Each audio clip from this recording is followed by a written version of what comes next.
Hi everyone. आज के इस वीडियो में हम जानेंगे कि कोई भी महिला ने किसी भी तरह की किट का उपयोग किया है, जैसे कि अनवांटेड किट, मीफीजेस्ट kit, safety kit, clear kit, Khushi kit, जो कि मीफीप्रिस्टोन और मिसोप्रोस्टल का कॉम्बिनेशन पैक आता है, उसका उपयोग किया है। पूरी पांचों टेबलेट खत्म हो गई है, पर पेशेंट का पीरियड नहीं आया है या थोड़ा सा आया है और रुक गया है। ऐसी स्थिति में हमें कितने दिन तक इंतजार करना है, इसी के बारे में वीडियो में विस्तार से जानेंगे, तो वीडियो को पूरा देखें। तो आइए हम बात करते हैं कि जैसे किसी भी महिला का पीरियड लेट हो गया, प्रेगनेंसी टेस्ट करके देखा पॉजिटिव आ रहा है, पेशेंट ने अल्ट्रासाउंड करवा के देखा इंट्रा यूटेराइन प्रेगनेंसी आ रही है, यानी कि यूट्रस के अंदर बच्चा है, जिसको कि हम नॉर्मल प्रेगनेंसी बोलते हैं। कई बार किसी किसी को 50 में से एक महिला ऐसी रहती है जिसको एक्टोपिक प्रेगनेंसी हो जाती है, बच्चा ट्यूब में फंस जाता है। तो ऐसे केस में पेशेंट को एमटीपी का उपयोग नहीं कराया जा सकता, यानी कि मिफीप्रिस्टोन और मिसोप्रोस्टल का जो कॉम्बी पैक आता है, एक्टोपिक प्रेगनेंसी वाले केस में कभी भी नहीं देते हैं, उसके लिए अदर ऑप्शन रहते हैं।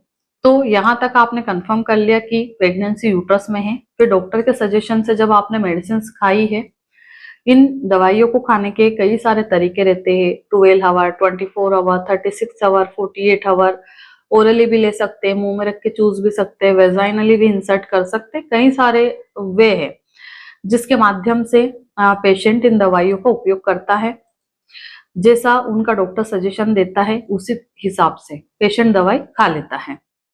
दवाई का कोर्स कंप्लीट हो गया, जो पांचों टेबलेट आती है वो सारी हमारी कंप्लीट हो गई, थोड़ा सा पीरियड आके बंद हो गया या फिर बिल्कुल भी नहीं आया, सिर्फ पेट दर्द हुआ, कमर दर्द हुआ, जी घबराया, अब वो प्रॉब्लम भी हमारी ठीक हो गई है, दवाई खाए को 2 दिन 3 दिन कंप्लीट हो चुके हैं, पीरियड नहीं आ रहा। यहाँ पे क्या कारण हो सकता है? तो सबसे पहला कारण तो ये हो सकता है कि आपकी जो प्रेगनेंसी है 6 हफ्ते की नहीं हुई है, 6 वीक से बिफोर ही आपने एमटीपी जो पिल है उसको यूज कर लिया है, कंज्यूम कर लिया है। तो अर्ली प्रेगनेंसी जो रहती है उस पर ये दवाइयाँ काम नहीं करती है।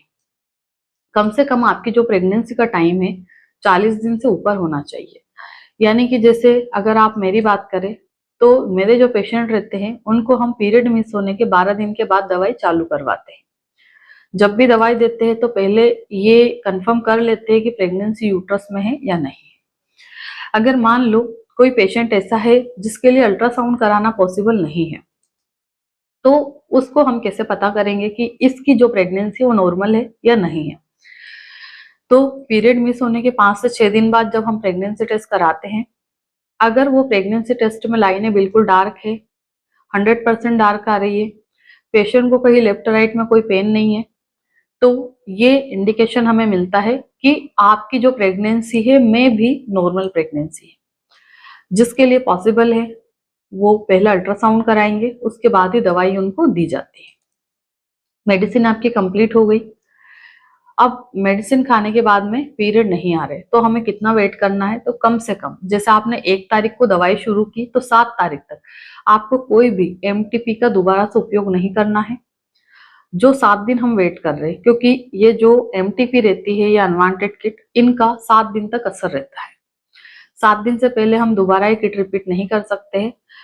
अगर आपको एक किट ने काम नहीं किया है, आपको कोई प्रॉब्लम नहीं है, सब कुछ ओके है, 7 दिन के बाद में टेस्ट करने पे दोनों लाइनें डार्क आ रही, क्लियर पॉजिटिव आ रहा है, तो 8 या 9वें दिन पे दोबारा रिपीट करा सकते हैं।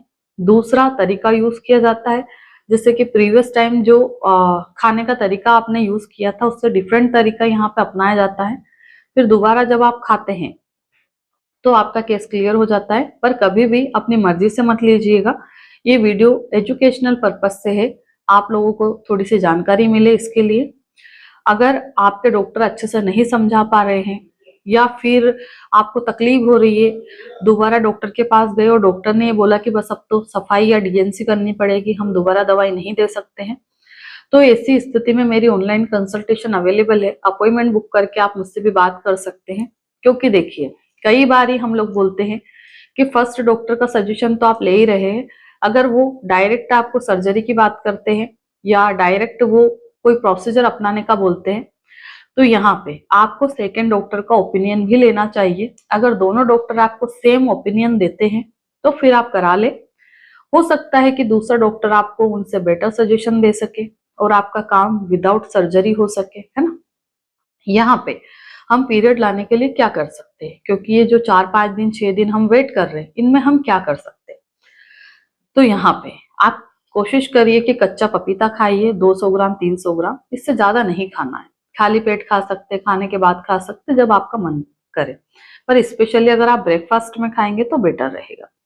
जिन पेशेंट को कच्चा पपीता अवेलेबल नहीं हो पा रहा है, या घर वाले सवाल जवाब करेंगे कि तुमने पहले कभी नहीं खाया, अभी क्यों खा रहे हो, तो ये में आप पक्का पपीता भी खा सकते हो।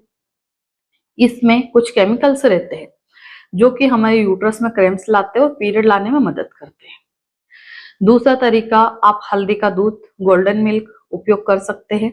1 ग्लास दूध में 1 चम्मच हल्दी डालना है, थोड़ी चीनी डालना है, थोड़ा अदरक डालना है कूट पीस करके, उसको अच्छा पका लेना है और फिर गरम गरम आपको पीना है।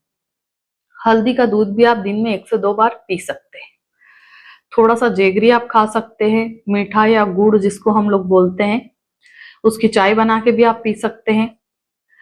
हीटिंग पेट से आप सिकाई कर सकते हो। लोअर एब्डोमिनल पे जो कांच की बोतल रहती है उसमें गर्म पानी भर के सिकाई कर सकते हो, भले आपको कोई दर्द नहीं हो रहा। अगर आप सिकाई करेंगे तो उससे भी पीरियड जल्दी आने की संभावना रहती है। यहाँ पे मेरी एक और स्पेशली एडवाइस रहती है कि अगर आपके हस्बैंड साथ में है, आपको बिल्कुल भी ब्लीडिंग नहीं हो रही, तो यहाँ पे प्रोटेक्शन के साथ आप दिन में 1 से 2 बार रिलेशन बनाइए। क्योंकि जब हम रिलेशन बनाते हैं तो बच्चादानी का मुंह जल्दी खुलता है और पीरियड आने की संभावना बढ़ जाती है। ये चीज आपके लिए पॉसिबल है तो ही करिए। अगर आपका मन बिल्कुल भी नहीं हो रहा, आप बहुत ज्यादा चिड़चिड़े हो रहे, तो रिलेशन मत बनाइए, कोई फोर्स नहीं है। इसके बाद में आप अनार और चुकंदर का जूस लीजिए। दोनों का आप अलग अलग भी खा सकते हैं, दोनों का जूस मिक्स करके भी आप पी सकते हैं।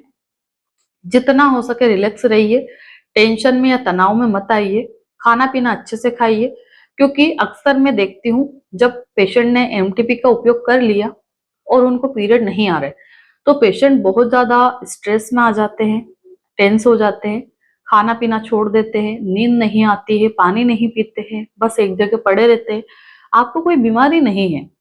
देखिए, आपको बॉडी में उतनी एनर्जी तो देनी पड़ेगी जितनी बॉडी को रिक्वायरमेंट है ना। मान लीजिए अगर हमारे पास नई बाइक है, यानी कि गाड़ी लेके आए, और अगर उसमें पेट्रोल ही नहीं है तो आपकी गाड़ी कैसे चलेगी, है ना।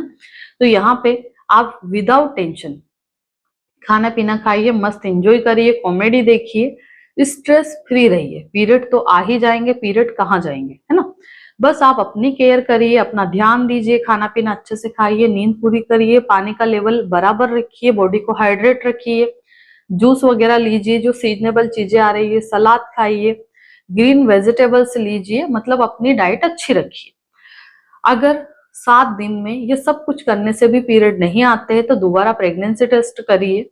अगर अगला टेस्ट आपका नेगेटिव आ गया तो यहाँ पे हम लोग एमटीपी नहीं देते, नॉर्मल हार्मोनल पिल आती है जो कि 5 दिन का कोर्स कराते हैं और 8वें 9वें दिन पे पेशेंट के पीरियड आ जाते हैं। और दूसरा, अगर यहाँ पे आपका टेस्ट क्लियर पॉजिटिव आ रहा है तो अगेन आपके डॉक्टर आपकी कंडीशन देख के एमटीपी रिपीट कर देंगे, तो फिर आपके पीरियड आ जाएंगे। आशा करती हूँ इस वीडियो के माध्यम से मैं आपको अच्छे से समझा पाई हूँ। अगर आप इस चैनल पर पहली बार आए तो चैनल को जरूर सब्सक्राइब करें।